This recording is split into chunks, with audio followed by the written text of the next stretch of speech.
ni da yau na yi gamo da abar kauna kallo da taimanta take ta sace min zuciya.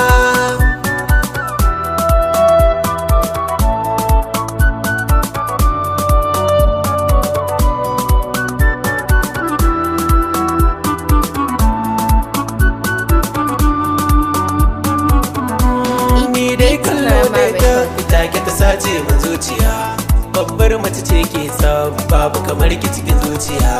Ba za ya taba mini ke a yanzu balla masa wuya, ke ce kika zama auta cikin rai ba kya da kishiya.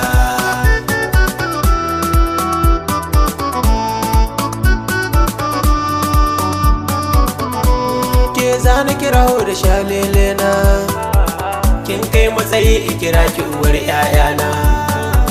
Tunda ni kika sa a ranki ba na biyu na, zan yi addu'a rabbana ya bar mu da juna.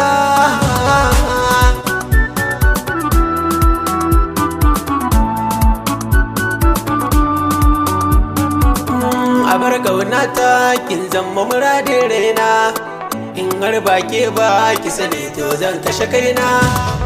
Mun yi aure zan baki kula fiye da kaina, karki bar soyayya ce ta ci ajalina.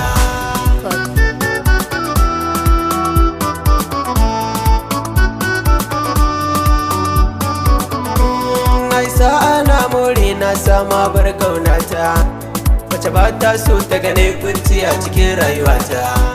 Zan baki kula ki bani kula don mun cancanta, mai auren soyayya da ni da ke kin ji 'yan rigata.